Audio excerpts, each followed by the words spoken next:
עם ישראל, לא לפחד, השם אלוקיך הולך איתך. עם ישראל, לא מפחד, השם אלוקינו השם אחד.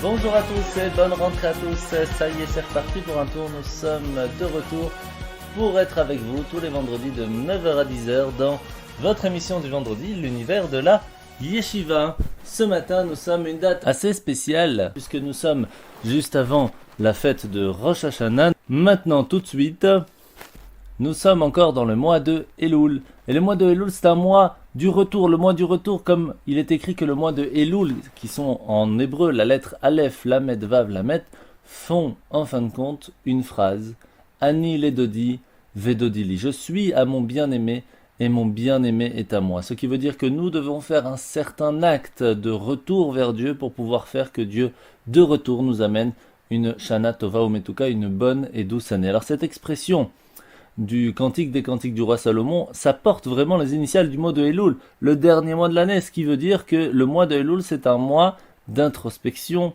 un mois de bilan, un mois de mise à jour, le mois de la Teshuvah, de retour vers Dieu. Et pour cela nous avons la chance avec nous d'avoir ce matin le Rav Raphaël Halimi, directeur de Torah de Vie, qui pour cette année encore sera présent avec nous très souvent dans notre émission ce matin. Écoutons-le, Rav Raphaël Halimi. Shalom Uvracha, bienvenue à tous. Aujourd'hui, nous parlerons du mois de Elul, le mois de la Teshuvah, du bilan, du retour, du repentir, de la mise à jour en quelque sorte. Ce Shabbat, nous serons le Rosh Chodesh Elul, la tête du mois de Elul, ce mois qui prépare les fêtes de Tishri qui arrivent à grands pas, avec le jour du jugement de Rosh Hashanah, le jour du grand pardon de Yom Kippour, les fêtes de Sukkot, etc. Comme nous disent nos sages, la préparation d'une chose est autant importante que la chose elle-même. Les préparations à toutes ces fêtes se passent pendant le mois de Elul. Nous découvrirons ce mois ensemble aujourd'hui. Ce mois de Elul est composé de 4 lettres, Aleph, Lamed, Vav, Lamed, qui formeront les initiales de plusieurs phrases en hébreu. Alors, à propos de l'étude de la Torah, il y a une phrase dans la Torah qui nous dit « Ina leyado vesamti lecha ». Ina qui commence par un Aleph, Leyado par un Lamed, Vesamti par un Vav et Lecha par un Lamed, qui forment donc les initiales du mois de Elul, qui fait référence aux villes de refuge. Celui qui a le vengeur de sang à ses trousses, il peut se cacher dans une ville de refuge, qui fera allusion à l'étude de la Torah, qui nous protège de l'intrusion du Yetzer Hara et du mauvais penchant. À propos de la tzedaka, de la charité, qui est le deuxième pilier de ce monde, et la charité, la justice, véritablement, les initiales prendront leur source dans Ish, Lereu, Matanot, la Evionim. Encore une fois, les lettres de Elul se retrouvent ici, des cadeaux l'un à l'autre, des bienfaits pour son prochain. Pour la Teshuvah, pour le retour, Umal Hashem Elokecha et Levavcha et Levav Zarecha, Dieu enlèvera le prépuce de ton cœur et du cœur de ta descendance, il te fera faire tchouva. Si l'on prend les mots et Levavcha et Levav, cela nous donne également les initiales de Elul. Pour la Géoula également, pour la rédemption finale, qui est aussi l'un des piliers de ce monde, dans le Shira de Moshe Rabbeinu, dans le cantique de Moïse de la mer, Az Yashir Moshe, etc. Et alors Moshe chanta La Hachem Vayomru Lemor Ashira. Il chanta à Dieu en faisant ce cantique. Encore une fois, Lamed, Vav, Lamed, Aleph, les initiales, encore une fois, de Elul.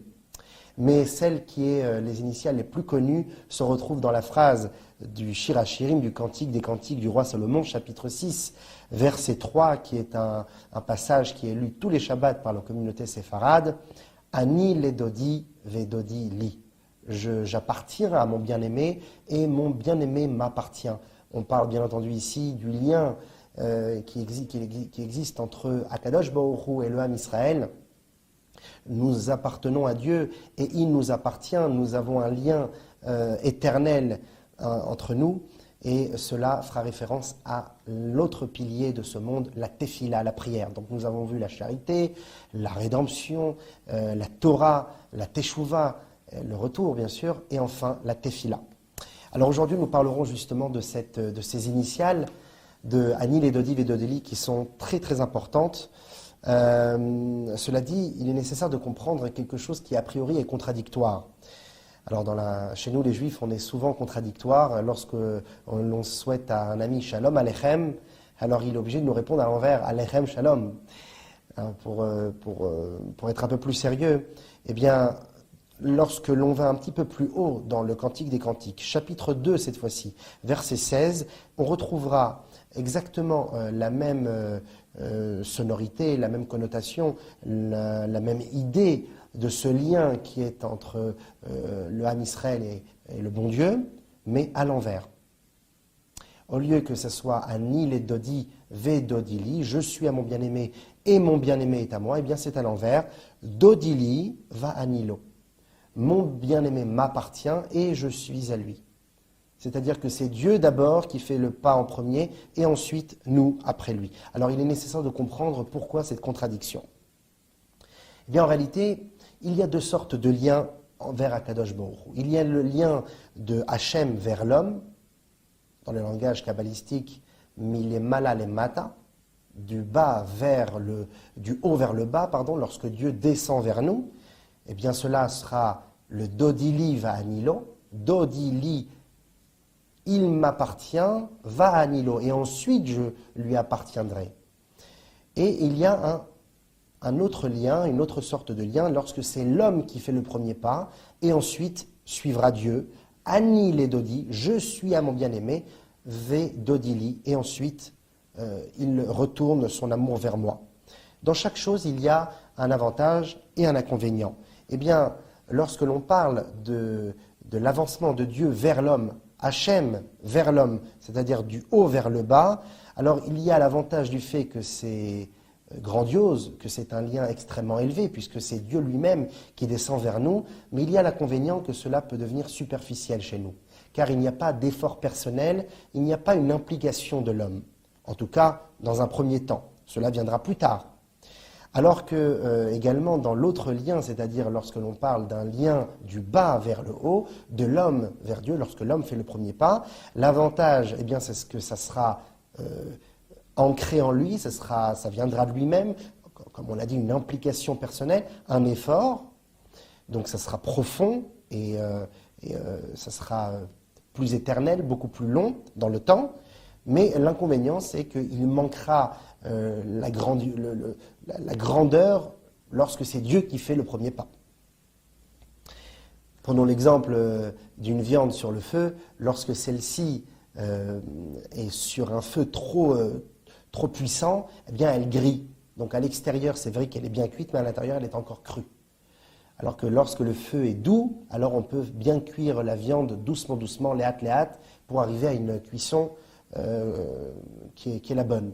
Bien de la même manière, il y a l'attachement à Dieu, lorsque Dieu fait le premier pas vers nous, une sorte d'illumination, une révélation. Vous savez, lorsque les gens reviennent du mont Kilimandjaro, après avoir vu l'immense merveille de la nature de Dieu, et par cet émerveillement, eh bien, ils ont un retour, une teshuva, ou lorsque Chazve Shalom, lo aleinu ve lo alechem, une personne vit un accident de la route, et la conséquence à cela, c'est encore une fois un retour, une teshuva vers Dieu, ou qu'une personne un beau matin se réveille et dit « je sens que Dieu m'aime », eh bien, cet état d'esprit, où c'est Akadosh Baruch Hu qui envoie l'illumination, dont nous ne sommes pas encore peut-être prêts, sera beaucoup moins fort, beaucoup moins profond, beaucoup moins puissant chez l'homme. Ça ne tiendra pas autant de temps que lorsque l'homme décide un jour ou l'autre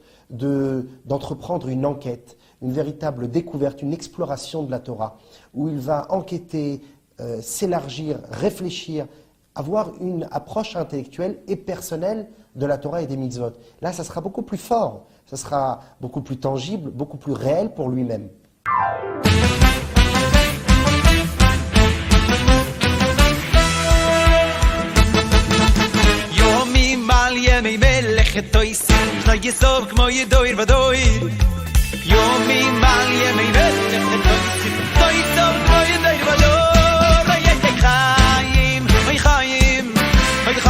ושולוי, וחיים ושלויים, יובי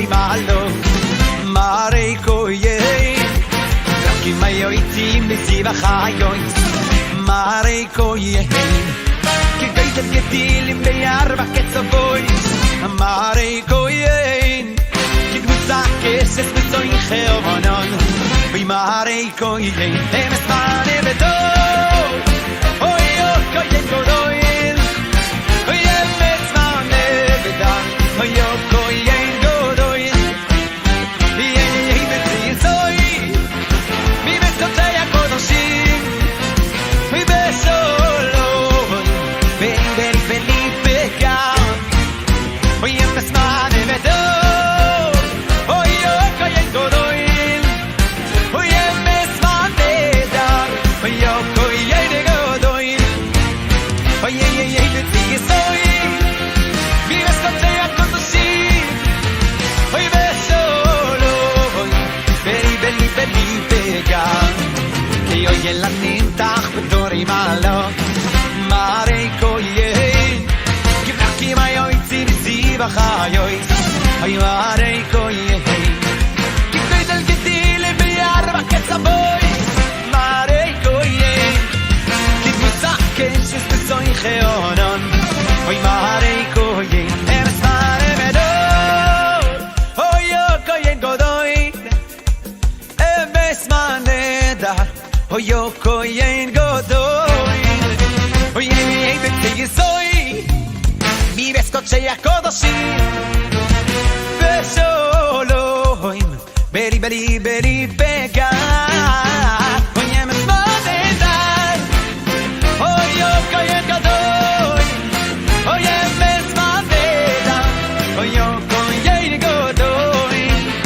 Yei betzizoy Mi beskotzei akodoshim Besoloim Beri beri beri began Retrouvez-nous sur radiojudaïka.be.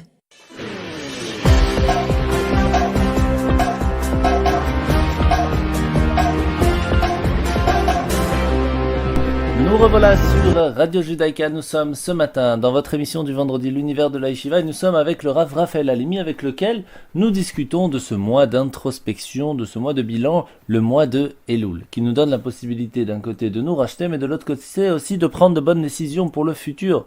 Et dans le chemin de chacun, il y a bien sûr plusieurs possibilités. Et le Rav Raphaël Halimi va nous donner l'exemple du Tanya que nous allons écouter tout de suite. D'ailleurs, le Tanya nous le dit, la vie est comparée à un homme qui se retrouve sur un chemin.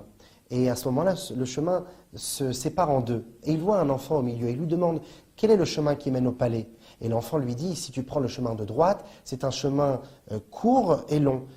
L'autre, c'est un chemin long et court. Alors lui, ne comprenant pas de quoi il s'agit, mais il entend court et long. Le premier mot court, eh bien, ça lui tape aux oreilles. Alors il prend le chemin court et long. Lorsqu'il prend le chemin effectivement est très court puisqu'il arrive très rapidement au palais. Mais lorsqu'il arrive au palais, il y a une dizaine de mètres, un champ d'épis et de ronces qui le séparent du palais. Et il ne peut les traverser. Alors il rebrousse chemin. Et lorsqu'il revient à son point de départ, cette fois-ci, il prend le chemin long et court. Effectivement, ce chemin sera rude, long, on devra escalader des montagnes, etc. Mais lorsque l'on arrivera à destination, il n'y aura pas d'épreuve insurmontable, on arrivera aux portes du palais. De la même manière, un homme doit apprendre à faire des efforts personnels, ne pas attendre une illumination ou que ça vienne du jour au lendemain, ne pas attendre que les choses se passent sans que lui agisse. Et effectivement, Elul, c'est le mois où on peut agir. Ani le dodi, ve dodili. J'agis pour Dieu, je fais des actions, je n'attends pas de retour encore, je n'attends pas le bénéfice ni l'intérêt. J'espère une chose, c'est qu'Akadosh Baruch Hu, bien entendu, dans sa grande bonté, dans sa grande miséricorde, ramènera son amour vers moi, Vedodili. Mais cela, je ne l'attends pas. Je l'espère, mais je ne l'attends pas. Ce que j'attends, c'est de moi-même, de pouvoir être un Ani les Dodi, de pouvoir être un acteur, de pouvoir agir pour moi-même, pour Dieu, bien entendu, mais pour moi-même aussi. Et enfin, de pouvoir acquérir la véritable plénitude qui m'attend. D'ailleurs, il y a 2 mois dans le calendrier juif, qui rappellent cet état d'esprit, le mois de Elul et le mois de Nissan. Le mois de Nissan qui vient du mot Nes, le miracle, eh bien c'est le mois où Dieu nous fait sortir d'Égypte avec de grands miracles, de grandes merveilles. Et cela sans rien attendre en retour. Bien au contraire, nous n'avions aucun mérite à ce moment-là. Les sages nous disent que nous étions autant idolâtres que les Égyptiens. Et pourtant, Akadosh Baruch Hu, dans sa grande bonté, nous fait sortir d'Égypte. Alors que le mois de Elul n'est pas un mois de miracle. Il n'y a rien de particulier qui se passe. Tout simplement parce que nous nous retrouvons face à nous-mêmes. Nous nous retrouvons face à l'action que nous devons faire. Et nous ne pouvons y échapper. Parce que nous sommes face à nous-mêmes, nous sommes face au présent, nous sommes face à la réalité de la vie. Et nous devons surmonter les épreuves. Le Hanil et Dodi prendra tout son sens ici. Par la prière, par le bilan, par la Teshuvah, par la Torah, par les mitzvot. Et cela amènera, bien entendu, un jour où Akadosh Baruch Hu ramènera son amour vers nous. C'est la raison pour laquelle Hanil et Dodi, Vedodili, peuvent se séparer en deux parties. Hanil et Dodi, je suis à mon bien-aimé, fera partie du mois de Elul, alors que Vedodili, et Dieu m'appartient, fera partie du monde de Kippour, lorsque Dieu nous pardonne un mois après le mois de Elul, lorsqu'il descend vers nous et qu'il nous aime et qu'il dégage tout son amour que nous attendions de lui. D'ailleurs, pendant le mois de Elul, la communauté ashkénaze, une semaine avant Rosh Hashanah, se lève très tôt le matin pour lire les supplications, les selichot, le pardon pour Akadosh Baruch Hu que nous attendons. Et la communauté séfarade pendant un mois, c'est-à-dire tout le mois de Elul, sera un mois de supplication, de retour vers Dieu. Et la phrase la plus connue lors des supplications, c'est la phrase Vaya'avor Hashem al-Panav Vayikra Hashem, Hashem el-Rachum vechanun, Hashem, Hashem, tu es miséricordieux, tu es bon. Et la question se pose, pourquoi doubler Hashem, Hashem deux fois? Eh bien, Rashi nous dira que Hashem, Hashem, midat arachamimhi. Il y a deux fois, deux sortes de miséricorde, de pitié de la part d'Hachem. Achat kodem sheichte, une première miséricorde avant que l'homme faute. Ve'achat le'achar sheichte ve'yashuv. Et une autre miséricorde après que l'homme a fauté et qu'il fasse teshuva. Pour que Dieu lui pardonne, bien entendu, la teshuva est nécessaire et la miséricorde sera là pour accepter la teshuva de l'homme. Mais pourquoi avant la faute? Après la faute, c'est compréhensible. Mais pourquoi une miséricorde est nécessaire de la part de Dieu avant la faute? Eh bien, nous pouvons comprendre maintenant. Car grâce à la miséricorde de Dieu, nous pourrons au mieux agir en tant que Hanil et Dodi. Je fais pour mon bien-aimé. Parce que même si nous n'avons pas encore le retour de Dieu, il est nécessaire de s'armer de force. Et cela ne peut être donné que par la miséricorde de Dieu. Hanil et Dodi, qui sera donné par le premier Hachem des Slichot. Il existe une autre phrase un peu moins connue qui porte les initiales de Elul. Le Mégalé Amoukot nous dit que Oy l'Aracha ve Oy l'Ishreno porte les initiales de Elul. Effectivement, Oy, c'est-à-dire dommage pour le méchant, pour l'impie, et dommage pour son voisin. Cela fera référence aux tribus qui s'attachèrent à Datan et à Aviram et à la tribu de Réhouven pour fauter, se rebeller contre Dieu lors des 40 années d'errance dans le désert. Malheureusement pour le rachat, malheureusement pour son voisin. Et nous dit le Mégalé Amoukot que pendant le mois de Elul, qui est un mois de tchouva, de retour, il faut apprendre à savoir s'éloigner des mauvais voisins, apprendre à savoir de connaître un petit peu où on se trouve, quelle est la bassesse dans laquelle nous nous trouvons. Ça, c'est un petit peu le côté moussard, la morale, l'éthique qui en ressort. Mais la chassidoute nous explique quelque chose de merveilleux. Oy l'aracha ve oy l'ishreno. Dommage à l'impie, dommage pour celui qui est son voisin. Dommage, c'est le dommage que nous pouvons causer au rachat qui est en nous, à l'impie qui nous habite, qui n'est pas vraiment nous-mêmes, mais qui nous incite, qui nous pousse vers les pulsions du mal, qui est le mauvais penchant, le Yetzer Hara. Oy, frappe le Yetzer Hara, donne-lui des coups, réveille-le un petit peu pour que l'animal un petit peu s'éteigne, s'endorme. Et alors à ce moment-là, même les autres qui t'entourent, l'Ishreno, ton voisin, lui aussi prendra exemple de toi et fera de même. Il frappera son Yetzer Hara. D'ailleurs, qui est le voisin du mois de Elul? Eh bien le mois de Av. Le mois de Av qui est celui Mipne Chatainu Galinu Mertzenu. Le mois de Av de la destruction des deux temples. Et c'est à cause de lui, c'est à cause de nos fautes, Mipne Chatainu, à cause de nos fautes, que nous avons été chassés de nos terres, chassés du temple de Jérusalem. Mais comme le dit la Torah, Ifticha Torah chez Israël osim tshuva, la Torah a promis que si Israël font tshuva, Besov Galutan, à la fin de leur exil, Miyad en Nigalim, ils seront délivrés de suite. C'est-à-dire que la tshuva, d'un point de vue de Elul, c'est-à-dire de celui qui frappe son Yetzer Hara, qui élève son Yetzer Tov, qui élève son bon penchant, eh bien amènera à que le mois de Av, qui est le Shachen, le mois de Av, qui est le voisin du mois de Elul, lui aussi sera Oy, lui aussi sera transformé, un mois de tristesse en mois de joie parfaite, jusqu'à arriver au summum de tout, aux initiales les plus merveilleuses qui existent. Les initiales de Elul, de Ashrei la Tzadik, Ve Ashrei l'Ishreno. Heureux le bon, le juste, et heureux son voisin, car viendra un jour où nous serons tzadikim anachnu, tous des tzadikim, afin de réveiller le véritable Ani, le véritable moi-même qui nous habite tous, la Neshama divine, qui doit jaillir à l'extérieur pour l'Edodi, pour Dieu, et que Dieu revienne vers nous enfin. Car Ashuva Elai, revenez vers moi, va Ashuva Elechem, et je reviendrai vers vous. De bonnes nouvelles.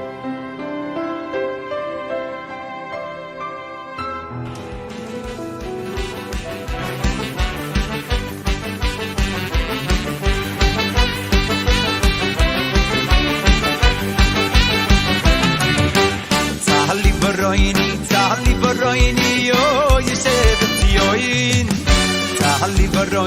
Tali baroini, oh, Yeshevet Zion. Ay, ay, ay, ki godoin bekirbech, kedo Israel. Ay, ay, ay, ki godoin bekirbech, kedo Israel. Ay, tali baroini, oh, Yeshevet Zion. Ay,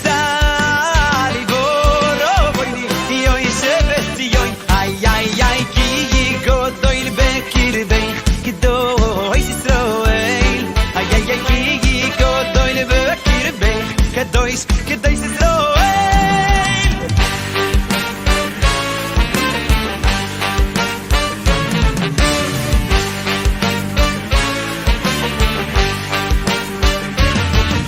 Oy tzati kato morifro, yeres balbon no vayni gizge.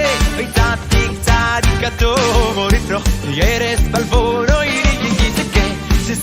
Sesulim bebeis Hashem, bechatro Yisrael keinu yaverichu.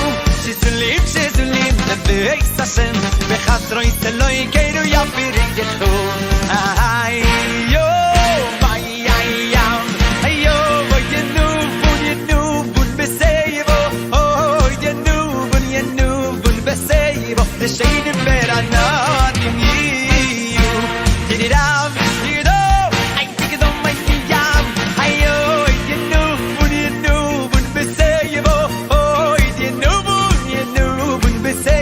The shaynim beranan diyo liyakid ki yashor Hashem Aitzuri velo yavlo sovoy liyakid ki yashor Hashem Aitzuri velo yavlo sovoy.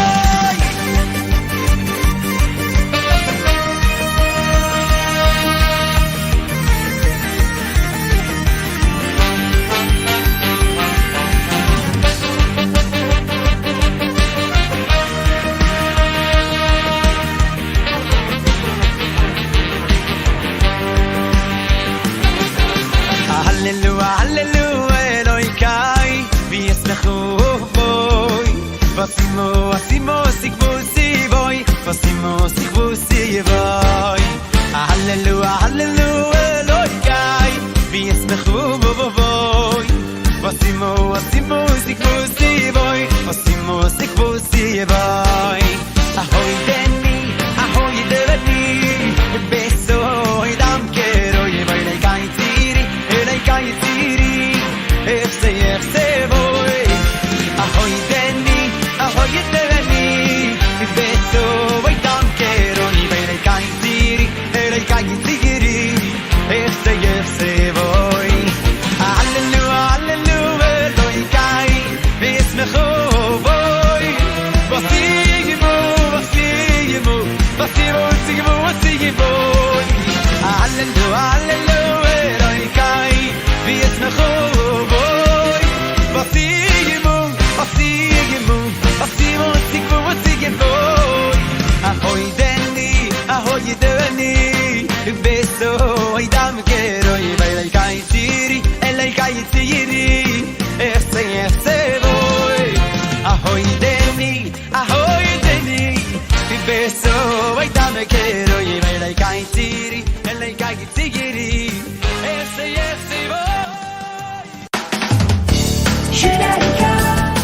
Osez le changement.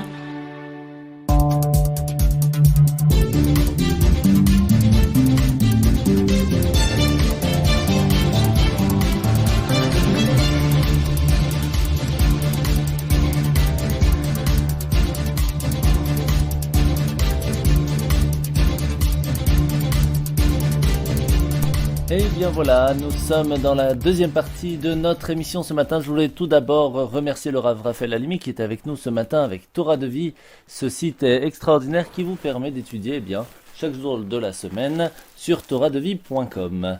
Premièrement, je voulais aussi vous dire que si vous êtes fan de Rav Raphaël Halimi, vous aurez la possibilité de venir profiter de lui tout simplement pendant la fête de Kippour, car il sera notre officiant à la Yeshiva et nous ferons ça au B19 Bezrat Hashem, donc profitez-en. Si vous voulez venir, il faut par contre réserver votre place. Alors nous allons maintenant parler, nous sommes dans la partie un petit peu information si vous voulez de la partie de l'émission. Nous allons passer vers la Sibérie où la campagne de distribution de Tefillin et Mezuzot a été organisée par le Bet Elchanan Meir, cette grande personne Elchanan Meir qui était donc un jeune étudiant avec qui j'ai étudié personnellement à la Yeshiva de Brno, qui a dû partir plus tôt de ce monde, et donc son père s'organise pour pouvoir, à sa mémoire, donner la possibilité à tout le peuple juif dans le monde de pouvoir avoir des Tefillin et des Mezuzot, et cette campagne s'est faite encore une fois de façon exemplaire.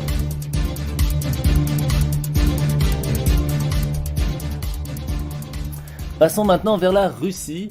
La Russie, comme vous le savez, il y a un cimetière juif, celui de Lubavitch, qui abrite le Ohel du Tzemar Tzedek et du Rabbi Maharash, donc de grands rabbis de Lubavitch, et qui avait donc besoin d'importants travaux de rénovation. Alors on a eu plusieurs personnes cette semaine, dont Eduardo Sergio Elstien, qui est un important homme d'affaires argentin, et qui est le plus grand promoteur immobilier de son pays, selon le Jérusalem Post.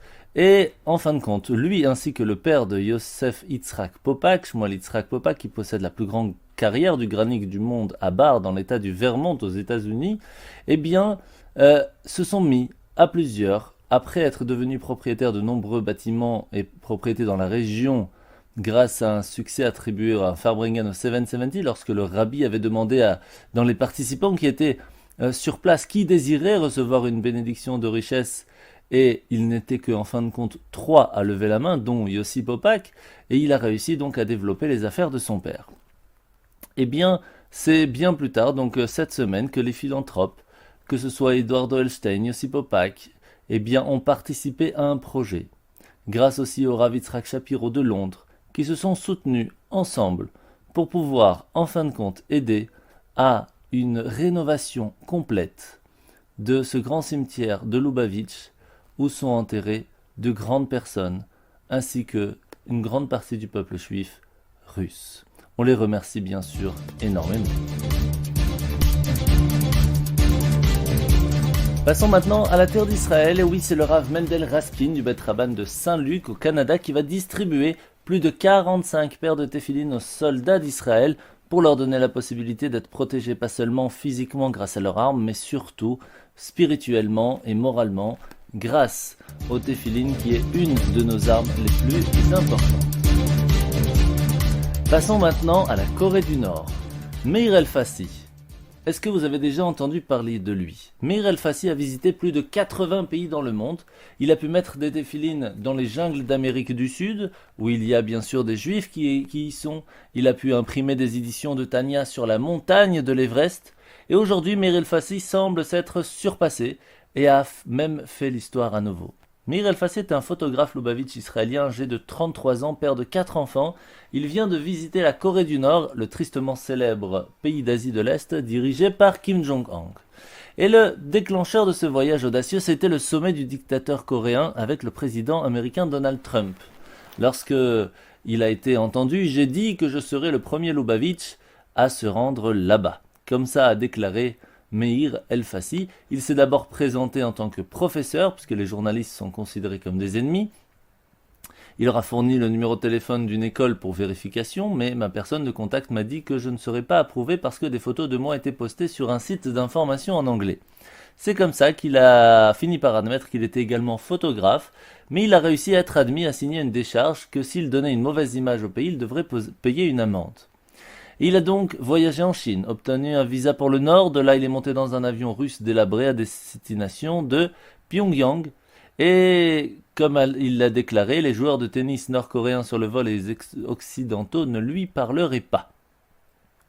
Je vais vous passer un petit peu tous les détails de tout son voyage, mais en tout cas, Meir El-Fassi n'a pas caché son identité israélienne et juive, puisqu'il a marché fièrement avec un sirtouk noir, une kippa sur la tête, partout dans le pays, et chaque fois qu'il parlait d'Israël, il a été accueilli à bras ouverts. Il a également trouvé des similitudes avec les communautés juives orthodoxes, puisque les filles et les garçons ne vivent pas ensemble avant le mariage. Et ainsi, Meir El-Fassi a pu aider, entre guillemets, la communauté juive qui était présente, a pu mettre les téphilines à ceux qui en avaient besoin, et a pu ramener un petit peu de spiritualité dans ce pays. Et nous finirons bien sûr avec cette date très importante de Chai Elul que nous avons discuté un petit peu au tout début de cette émission ce matin, puisque Chai Elul, c'est le jour de la naissance du Baal Shem Tov. Le Baal Shem Tov, ce grand fondateur du chassidisme, nous a tout apporté jusqu'à aujourd'hui. Comme vous le savez, il y a encore 300-400 ans, les synagogues étaient assez différentes d'aujourd'hui, entre guillemets, puisque il y avait le côté des érudits, le côté des cordonniers, le côté des riches, le côté des pauvres.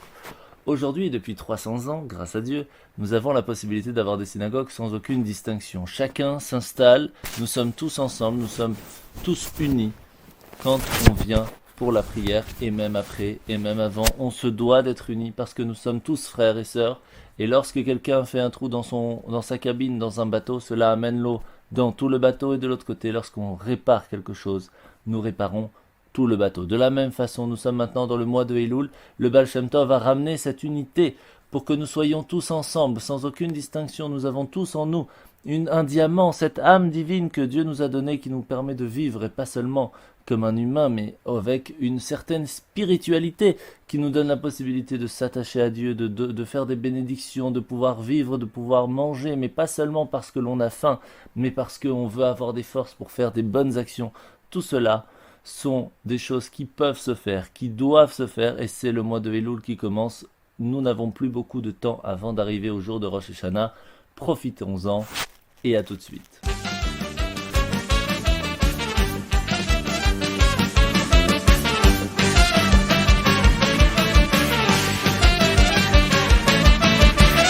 ותוי ותוי כי ליכול ורחמך ויאמר החיים כי לי שמו חסותך כי מי ילום כי מי ילום כי מי ילום כי יבינו לו ותוי ותוי כי ליכול ורחמך ויאמר החיים כי לי שמו חסותך כי מי ילום כי מי ילום כי מי ילום כי יבינו לו ותוי ותוי ותוי כי ליכול ורחמך ויאמר החיים כי לי שמו חסותך כי מי ילום Give me your love, give me your love, give me lo.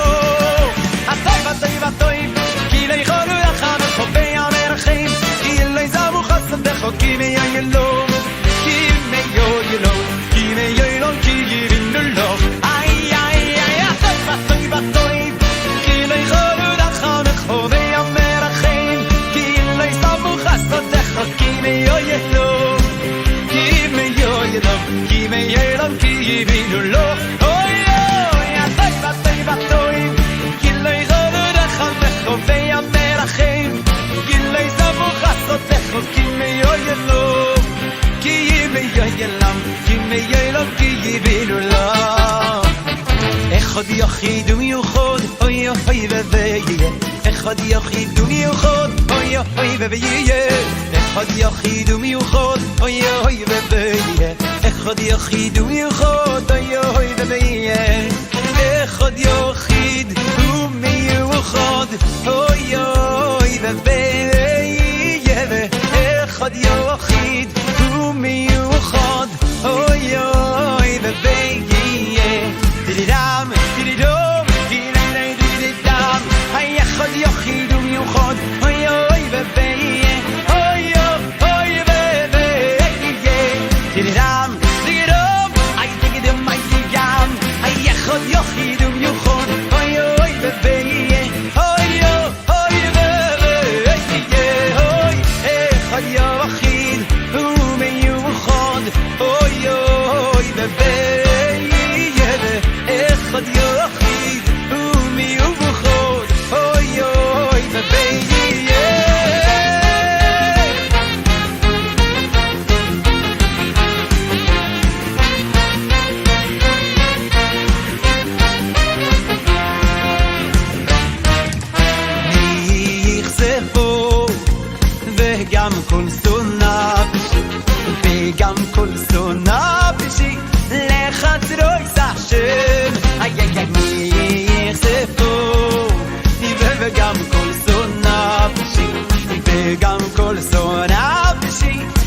Judaïka 90.2 FM.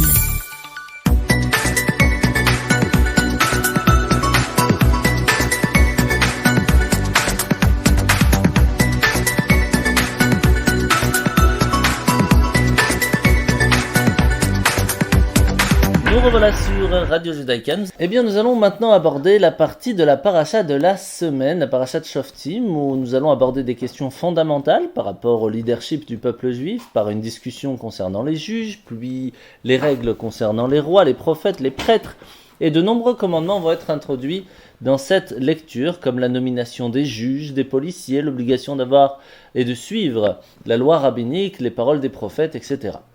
Alors en première partie de la paracha, il nous est ordonné de nommer des juges dans chaque ville d'Israël. Il faudra juger équitablement, la peine capitale est prescrite pour l'idolâtrie, diverses pratiques idolâtres sont interdites, les sacrifices que nous offrons à Dieu se doivent d'être exempts de défauts. Puis nous faisons attention à beaucoup de choses, comme par exemple les lois de la guerre, les procédures à suivre lors de meurtres irrésolus. Alors, comme vous le savez, Moshe va demander aux Israélites de couronner un roi. Après être entré en Israël, un roi juif ne peut pas accumuler une quantité excessive de chevaux, ni d'épouses, ni de richesses personnelles. Et le roi se doit d'écrire pour lui-même 2 rouleaux de la Torah, un qui doit rester avec lui à tout moment, en rappel constant de la nécessité pour lui de rester humble, et bien sûr de suivre la loi divine. La 3e partie de la paracha, c'est lorsque les Kohanim qui ont été choisis par Dieu pour être ses saints serviteurs ne vont pas recevoir de portion en terre d'Israël, parce que ce sera Dieu leur héritage. À la place, les Kohanim sont bénéficiaires de divers dons que le peuple juif va devoir leur donner, que ce soit des portions de viande, d'animaux abattus pour un usage privé, pas comme des sacrifices, ou un prélèvement de récolte, la tonte des animaux, etc. La 4e partie, c'est que bien que les familles sacerdotales ont été divisées en plusieurs groupes servant dans le Beth Amikdash, dans le temple à tour de rôle, un Kohen se doit de conserver le droit de venir au temple et d'y offrir personnellement ses propres sacrifices. Alors cette section va continuer avec les interdictions concernant la divination, comme dire la bonne aventure, etc., où tout cela est interdit, on doit placer notre foi dans notre confiance en Dieu. La 5e partie, c'est que tout simplement, nous n'avons plus besoin de ces pratiques abominables parce que nous sommes bénis.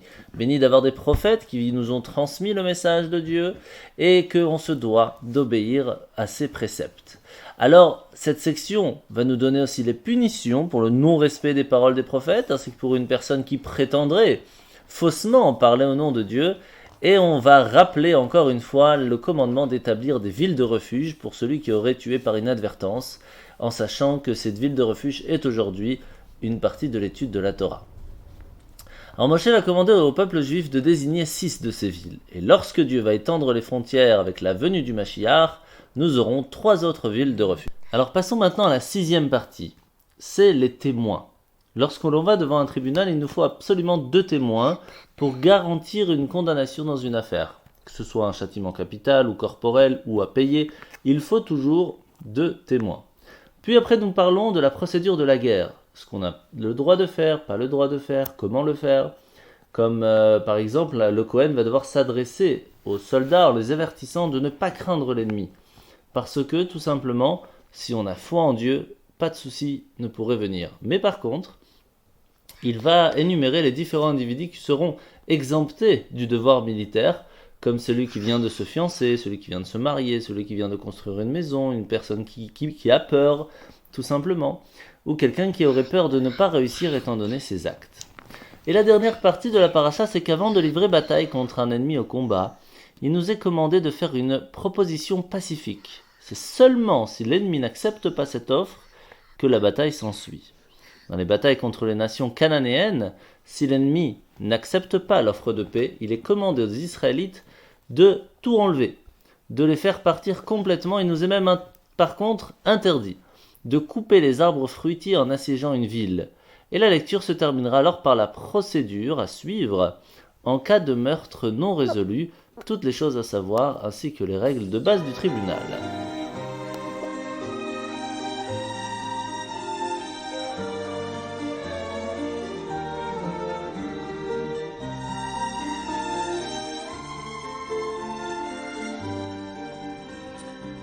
Un jour, Rabbi Akiva partit en route.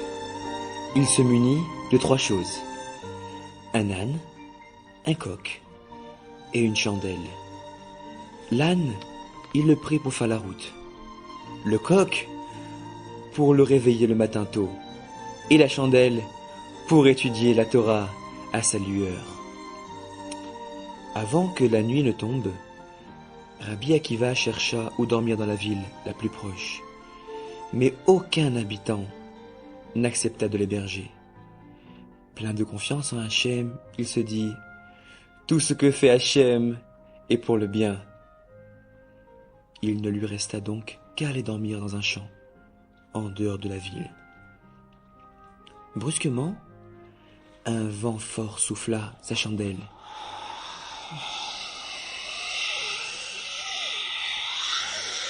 Presque au même instant, un chat sauvage surgit et ravit son coq. Puis, un peu plus tard, il entendit un lion rugir dans l'obscurité. Et l'âne disparut, lui aussi. Rabbi Akiva restait donc démuni de tout. Il avait perdu en si peu de temps son âne, son coq et sa chandelle. Et il devait passer la nuit sans abri. Mais Rabbi Akiva ne perdit pas sa confiance. Pour autant, il se dit « Tout ce que fait Hachem est pour le bien ».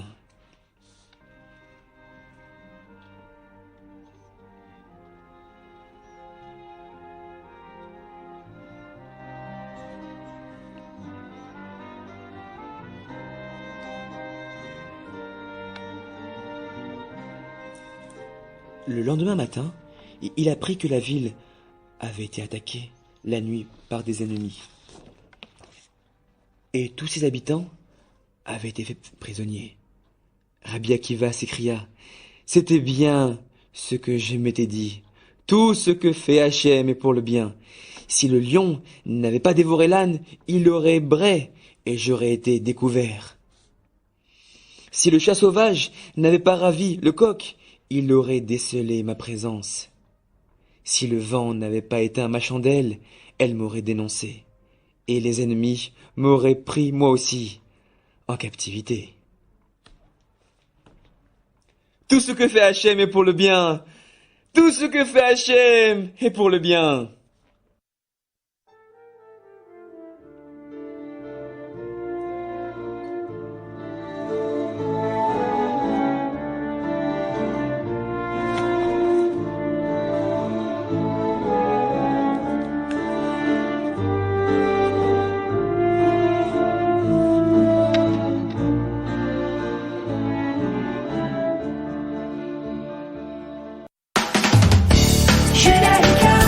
Écoutez le changement.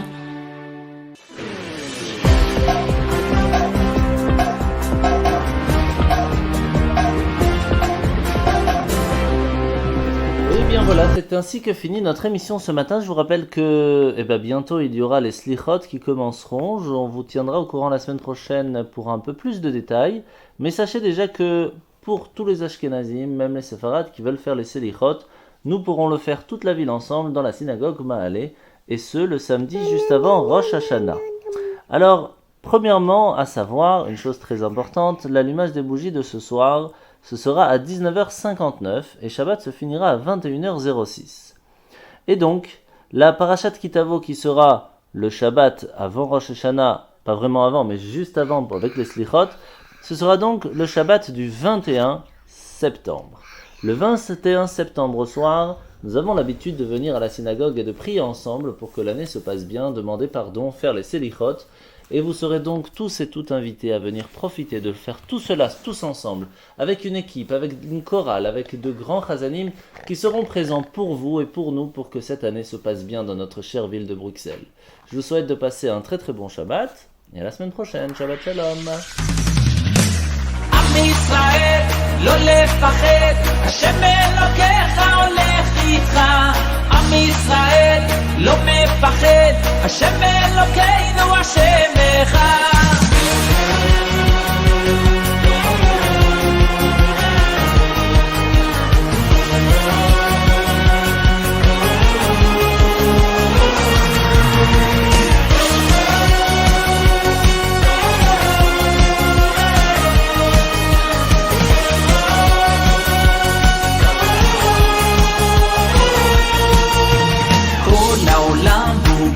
יחצה, והעיקר לא לפחד כלל, ומלמעלה הוא שומר, צר ואויב לא יתקרב, אח לאח ויד ביד, ישראל זה עמך, ומלמעלה הוא עוזר, שומר שומר ישראל.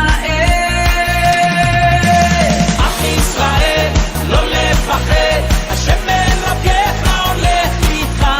עם ישראל לא מפחד, השם אלוקינו השם אחד. עם ישראל לא לפחד, השם אלוקיך הולך איתך.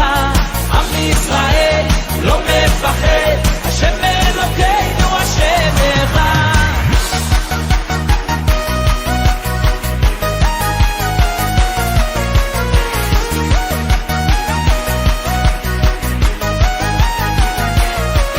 כל העולם הוא גשר צר, והעיקר לא לפחד כלל, ומלמעלה הוא שומר, צר ואויב לא יתקרב, אח לאח ויד ביד, ישראל זה עמך, ומלמעלה הוא עוזר, שומר שומר ישראל.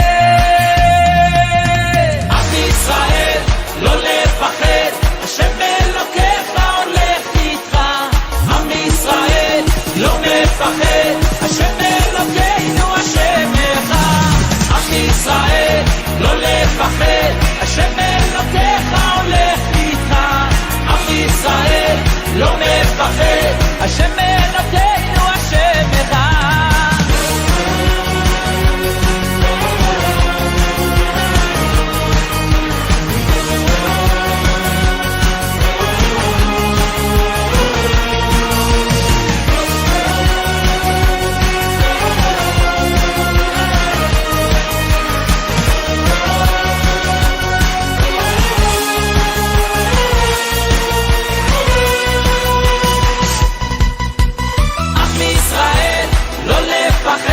השם